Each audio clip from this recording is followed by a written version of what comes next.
My name is Alex, and I'm 34 years old. And this is the story of how the woman I planned to spend my life with told me my life's work was a pathetic joke, right before I sold it for $87 million. $87 million. She laughed at my startup. She called it a delusion. She told her friends I was having a breakdown, and then, the moment the money was real, she thought she was entitled to half of it. This is for everyone who has ever been gutted by someone they trusted. For everyone who has been mocked for believing in something bigger than themselves. If that's you, you need to hear this. You need to understand what happens when patience meets preparation. So if you know the acid burn of betrayal in your chest, hit that like button, subscribe, and let me know in the comments where you're watching this from. I want you to see what comes next. It started 7 years ago. 7 years. I was 27, fueled by cheap coffee and a vision I couldn't let go of. A predictive AI for logistics. Not the sexiest thing, I know, but I saw it. I saw how it could untangle the entire world's supply chains, save billions, change how things moved. It was all I could talk about. And at first, Chloe, she pretended to listen. She'd nod, smile, give me a little kiss on the forehead and tell me I was so smart. But the support was a veneer, a thin layer of paint over rotting wood. It didn't take long for the cracks to show. I'd be in our spare bedroom, the one I'd turned into a makeshift office, lines of code glowing on my screen at 2 a.m. She'd stand in the doorway, silhouetted by the hall light, arms crossed. "You're going to kill yourself staring at that screen, Alex. For what? A fantasy?" Her voice was always laced with this, not quite concern. It was condescension, a genuine belief that I was a child playing with blocks while the adults handled the real world. She worked in marketing. She understood branding, social media, the illusion of value. She didn't understand building something from nothing. To her, my work was just noise, a messy, unprofitable hobby. She'd make plans for us on Friday nights, and when I'd beg off for a critical debugging session, she'd sigh, long and suffering. "Fine. Go play with your code. I'll just tell everyone you're sick." Again, she made me feel like a burden, an inconvenient obsession she had to manage. The money was tight. I'd left my safe, soul-crushing job as a software engineer to do this full-time. We lived on her salary and my rapidly depleting savings. And she never, ever let me forget it. "My paycheck covers this roof, Alex. My paycheck bought this food. When is your project going to start contributing? Or is that just my responsibility too?" Or she'd say these things so calmly, over dinner she'd paid for, in an apartment her income was covering. Every mouthful of food tasted like my own failure. Every rent payment was a nail in the coffin of my dream, hammered in by her. But the real turning point, the moment the last thread of us snapped, was a humid Tuesday evening in August. I'll never forget it.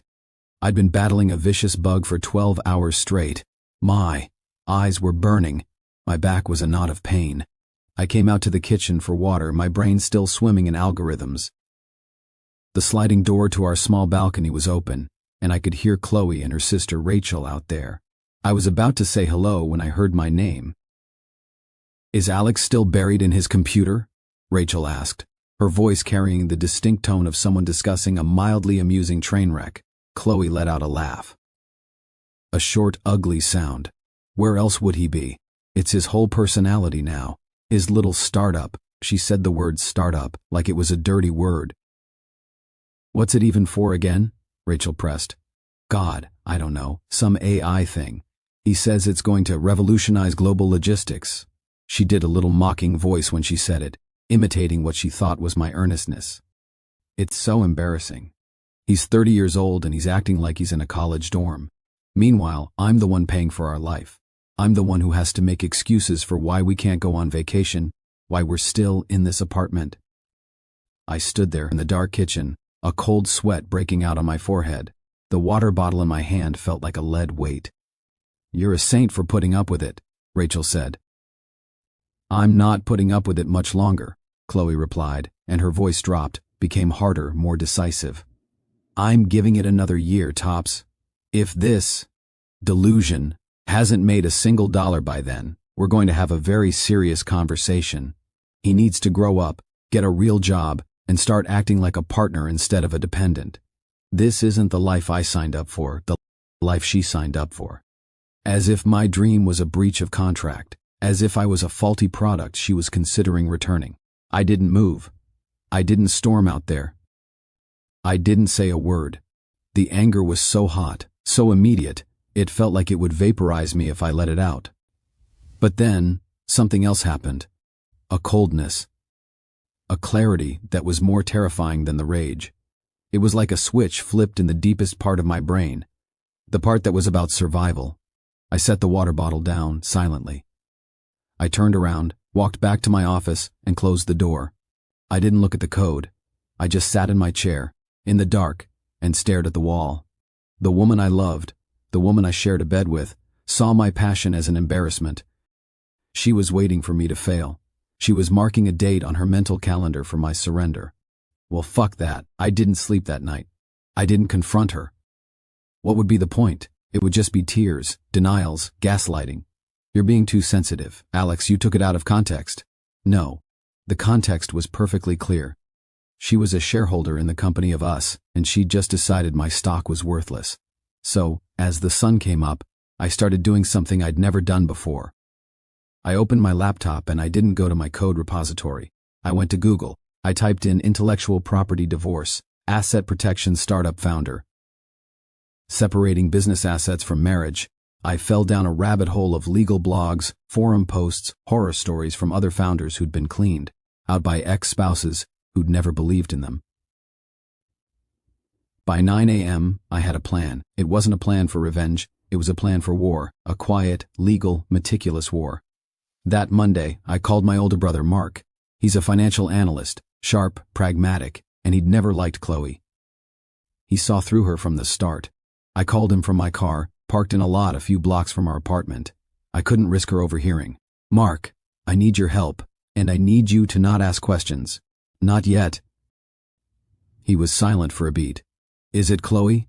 Yes. What do you need? No hesitation, no judgment. That's family. I'm going to send you some documents, corporate filings, trust documents. I need you to sign them.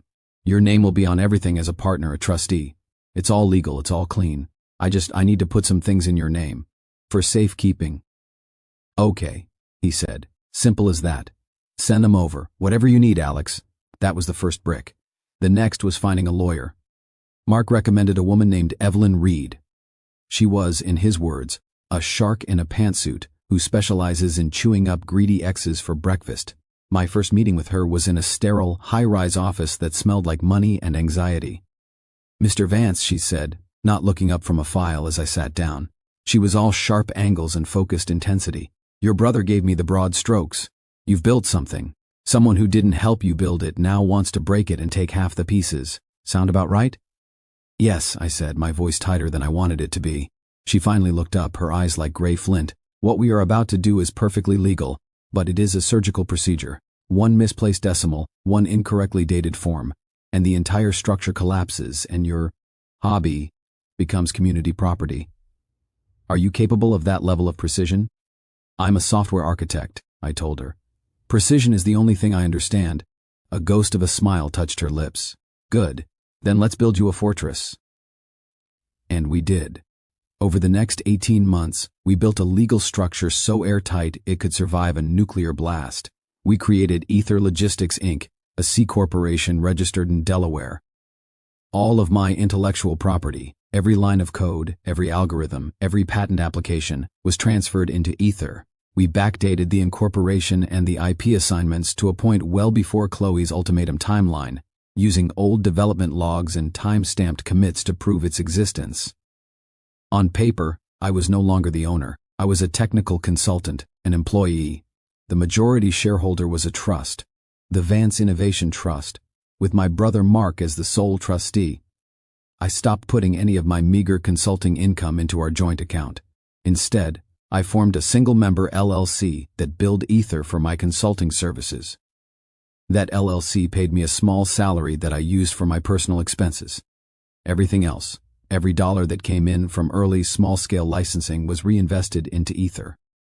It was all documented, all legitimate, all existing completely separate from my marriage. The hardest part, the part that nearly broke me, was the acting. I had to go home every single night and be the same Alex, the distracted, obsessed, failing Alex. I had to listen to Chloe talk about her day, about her Theo workers, about the new handbag she wanted, and I had to nod and smile. I had to kiss her cheek. I had to share a bed with her, and the entire time my mind was screaming. It was like living a double life. On the surface, I was the devoted, if somewhat useless, husband. Underneath, I was a general preparing for a battle she didn't even know was coming. I watched her spend money. I watched her book a $5,000 wellness retreat in Sedona with her friends. I watched her lease a new car she couldn't truly afford, telling me, "We deserve nice things, Alex, and since you're not providing them, I will." I said nothing. I just documented it. I saved credit card statements. I took screenshots of her social media posts from the resort. I kept a log. Evelyn told me to. Let her build the narrative of her own frivolity, she said. It's better than anything we could ever say about her. The patience was a physical ache. It was a monster living in my chest, gnawing at my ribs. But I fed it. I fed it with the memory of her voice on that balcony. I fed it with the cold certainty that I was right. Then, it happened.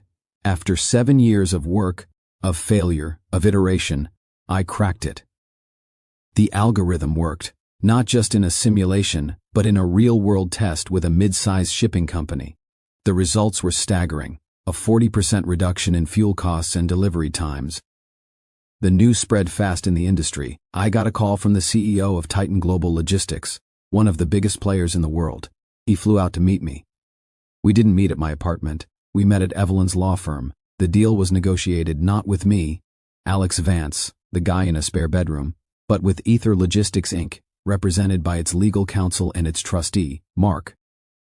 The offer was $87 million, an exclusive, worldwide licensing deal. I signed the papers. I walked out of that office building, into the sunlight, and I felt numb. There was no joy, no triumphant shouting, just a deep, profound exhaustion and the chilling knowledge that the first part of the war was over. The real one was about to begin. I decided to tell Chloe that night. I thought, in some naive, gutted part of my heart, that maybe, just maybe, the success would change things, that she'd see the value, that she'd be sorry. I bought a bottle of insanely expensive champagne. I was going to show her the check, a copy of it anyway, and see what happened. I walked into our apartment.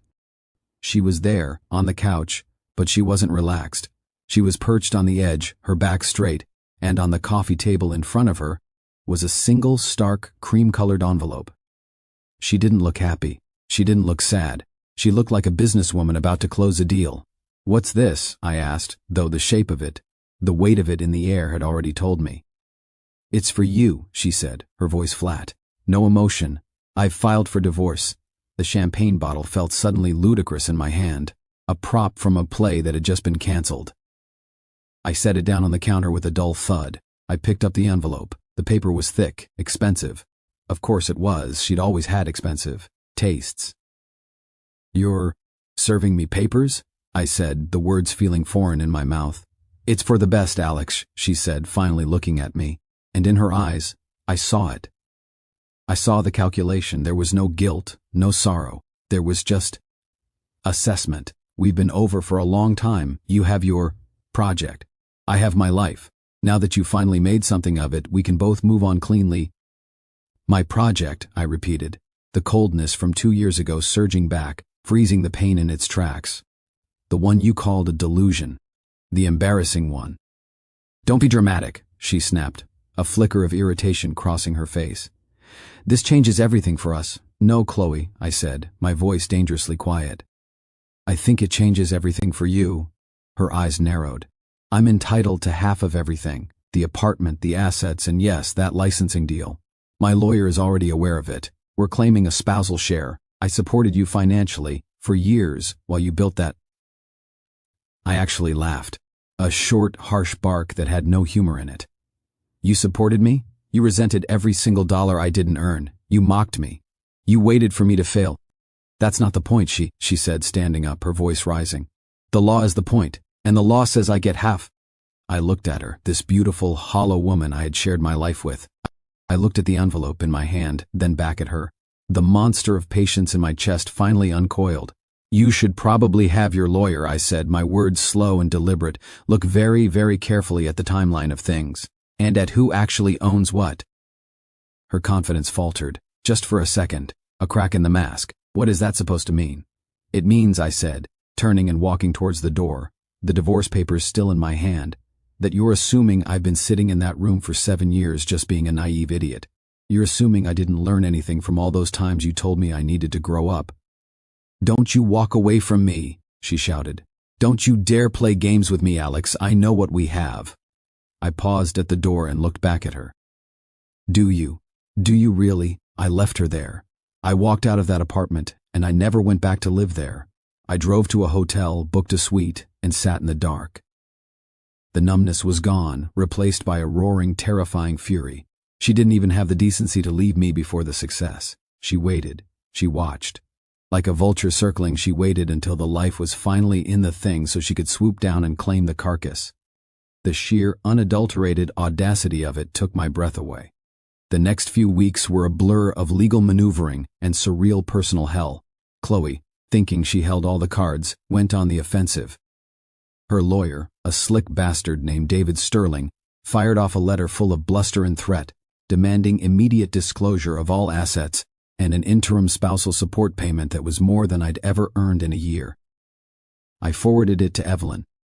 Her response was a masterpiece of calm. Let them bark. The leash is in our hands. Meanwhile, Chloe took to social media. It was nauseating. She became the poster child for female empowerment. She posted a photo from some rooftop bar, champagne in hand, the city lights glittering behind her. The caption, New Era, choosing myself. The universe provides when you release what no longer serves you. Hashtag New Beginnings, a divorce glow. The comments were a chorus of sycophants. You go, girl. So proud of you for knowing your worth. His loss, or worth, her loss. She was monetizing our divorce into a brand of empowerment, and her friends were eating it up. I sat in my sterile hotel room scrolling through it, my hands shaking with a rage so pure I thought I might shatter the phone. She was the victim. She was the brave one walking away from the limiting relationship with the obsessed husband. The narrative was so perfectly, disgustingly inverted. I called Mark. Have you seen the shit? Yeah, he said, his voice tight. She's making a spectacle. You want me to say something to set the record straight? No, I said, forcing the anger down, compressing it into a denser, colder fuel. No. Let her have her champagne and her hashtags. Let her think she's winning. The more confidence she gets, the sloppier she'll get. Every post is evidence, Mark. Evidence of her character. And she was getting sloppy. The demands from Sterling's office got more aggressive. They wanted 60% of the marital estate, citing the emotional burden and lifestyle maintenance. They were going for the throat, convinced I was a soft target, a brainy pushover who would fold under pressure. I didn't fold. I followed Evelyn's instructions to the letter. I was polite, I was compliant with legitimate requests, and I gave them nothing. The monster of patience was fully in control. Then my body rebelled. The stress, the sleepless nights, the fury I was constantly suppressing, it all came due. I woke up in the middle of the night with a crushing weight on my chest, my left arm screaming with pain. I drove myself to the ER, which was phenomenally stupid, but my brain wasn't processing logic. They admitted me immediately. Severe. Angina, the cardiologist said. You're lucky it wasn't a full heart attack. You need to make drastic changes, Mr. Vance. Your life depends on it. I lay in that hospital bed, wires taped to my chest, and I laughed until I cried. Reduce stress. While my ex-wife was trying to legally eviscerate me and publicly painting me as a villain. The irony was a physical blow. I didn't call Chloe. Why would I? But she found out. Of course she did. Probably through a mutual acquaintance who saw me. Her response wasn't a get-well text. It was an email from David Sterling, her lawyer, sent to Evelyn and copied to me. To Evelyn Reed. We have been made aware of Mr. Vance's hospitalization. Given the apparent tenuousness of his health, my client wishes to accelerate proceedings to ensure a swift and orderly resolution before any further complications arise. I read that email on my phone in the hospital bed, the beeping of the heart monitor keeping time with my pulse. She found out I was in the hospital, and her only instinct was to try and rush the divorce. To get her money before I had the decency to die and complicate things for her. I forwarded it to Evelyn without comment. Her reply was instant. This is gold. It shows motive, character, and a breathtaking lack of humanity. Save it. And for God's sake, take care of yourself. I need you alive to win this. When I was discharged, Mark flew in. He looked at me, pale and tired in my hotel suite, and his face was a thundercloud. This is what she's doing to you, Alex. This stress, it's going to kill you. No, I corrected him, my voice raspy. This is the cost of building something worth fighting for. My body is just keeping score. The fight wasn't over. It was just entering its final, most brutal phase, the discovery process, the legal excavation where both sides have to lay their cards on the table. We were scheduled for a preliminary hearing. A formality, usually, to establish the scope of the marital estate. Chloe arrived at the courthouse looking like she was on her way to a photo shoot. A sharp, expensive pantsuit, hair blown out perfectly, a face full of makeup designed to look natural. She was playing the part of the wronged, sophisticated woman. David Sterling was with her, oozing confidence from every pore. Evelyn looked, as always, like she was about to go to a business meeting. Simple, severe, and carrying a single thin folder. Stress-induced. We sat in the beige, airless courtroom. The judge, an older woman with a no-nonsense demeanor and eyes that had seen every trick in the book, called the session to order. Mr. Sterling, the judge said, you may begin. Sterling stood up, puffing out his chest. Thank you, Your Honor. We are here today to establish a full and fair disclosure of the marital assets. Specifically, we are requesting immediate disclosure of all accounts, holdings, and business interests related to my client's husband's recent $87 million intellectual property sale. We believe Mr. Vance may be attempting to obscure the value of this asset, which is clearly a product of the marital partnership. The judge looked at Evelyn. Ms. Reed? Evelyn stood, calm as a millpond. Your Honor, we have provided full and complete disclosure. She handed a single document to the court clerk, who passed it to the judge. The judge put on her glasses and read it. I saw her eyebrows lift almost imperceptibly. Sterling received his copy. He scanned it, and his smug expression dissolved into confusion. Your Honor, he spluttered, what is Aether Logistics, Inc.? This is the first we're hearing of this entity. It is a Delaware C corporation, Evelyn said, her voice clear and cutting through the stuffy room. Incorporated on April 12th, 2 years ago, well before the petition for dissolution was filed. I've never heard of this company, Chloe hissed at Sterling, loud enough for the entire room to hear. The first crack in her perfect facade. The corporation holds all intellectual property rights to the logistics AI in question, Evelyn continued, as if Chloe hadn't spoken. Mr. Vance serves as a technical consultant to the corporation. The licensing agreement is between Titan Global and Aether Logistics, Inc. It is not a personal asset of Mr. Vance. Sterling was flipping frantically through his own files. Your Honor, this is a transparent attempt to hide marital assets, a shell corporation created on the eve of divorce. On the eve? Evelyn's voice was dripping with scorn. The corporation was established over 24 months ago. All incorporation documents, tax filings, IP assignments, and operational records have been provided in the supplemental disclosure packet. She handed the clerk a much thicker folder. Everything is properly dated, notarized, and filed with the appropriate state and federal agencies. There is no eve about it, Your Honor. There is only a 2-year head start. The judge was paging through the new documents, her lips pressed into a thin line. Mr. Sterling, she said, not looking up. These filings do appear to predate the marital breakdown by a significant period, unless you can provide compelling evidence of fraud or post-nuptial asset transfer. Corporate structures established prior to dissolution are generally considered separate property. Chloe's face was as white as the envelope she'd served me with. She looked like she'd been physically struck. But I supported him, she blurted out, directing it at the judge. My income paid for our life while he worked on this. The judge looked over her glasses at Chloe. Mrs. Vance, did you contribute to the design of the algorithms? Did you write any code? Did you participate in the patent applications or the business strategy of this Aether Logistics? Chloe stammered. I managed our household. I provided emotional support, the judge repeated neutrally. She made a note on her pad. Mr. Sterling, unless you can demonstrate a direct, tangible contribution from your client to the intellectual property itself, or prove these corporate documents are fraudulent, the court's preliminary finding is that this asset exists outside the marital estate.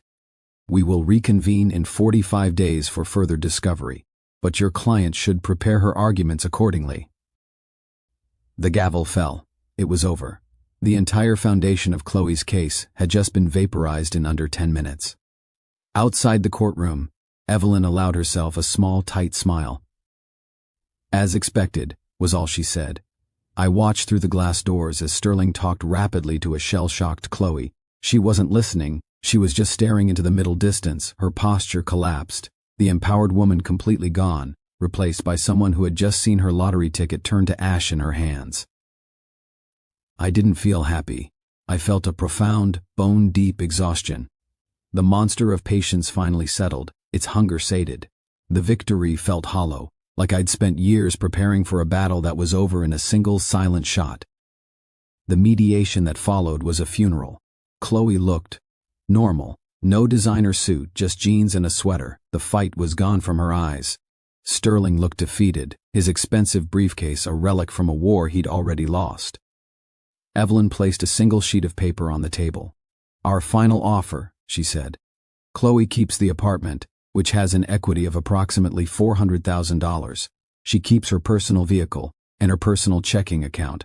She waives all claims, present and future.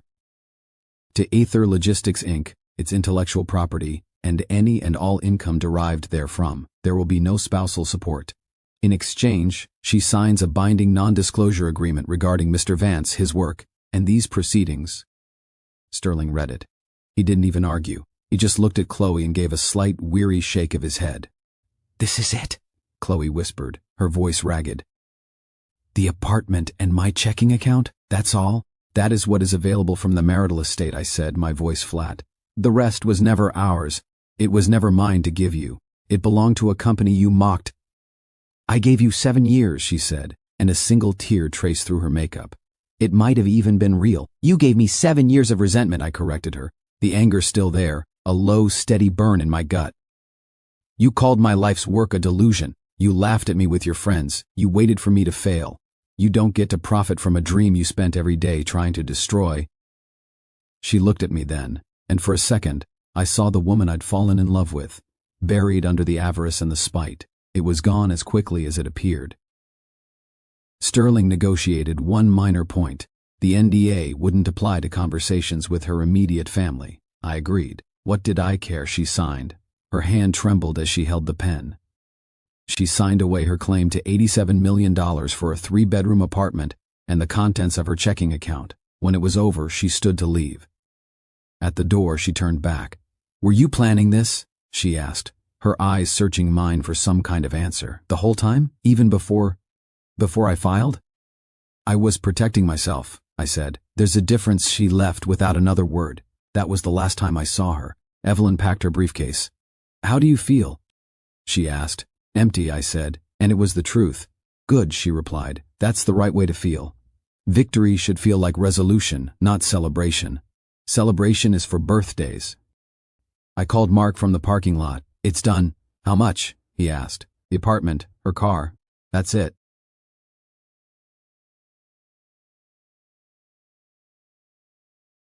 He was silent for a long moment. Jesus, Alex, that's not 87 million. No, I said. It's not. She bet everything on a fundamental misunderstanding of who I was. She lost. You sound almost sorry for her. And maybe, in that moment, I was. A little. Not for the money she didn't get, but for the person she'd chosen to become. The person who valued the trophy over the race. I didn't go back to the hotel. I drove to the new office space Aether had leased. It was empty, just a clean, open floor plan with views of the city. I stood there, in the silence, and I thought about the code, the late nights, the feeling of the algorithm finally clicking into place. Chloe called it a delusion. Now, that delusion was optimizing shipping lanes across 3 continents, reducing carbon emissions, saving companies millions. It was real. It was tangible. It was changing things. Sometimes the best revenge isn't about making the other person suffer. It's about rendering them irrelevant. It's about building something so meaningful that their betrayal, their doubt, their mockery becomes nothing more than a footnote in the story of your success. A painful, anger-filled footnote, yes, but a footnote nonetheless. The anger is still there. It probably always will be.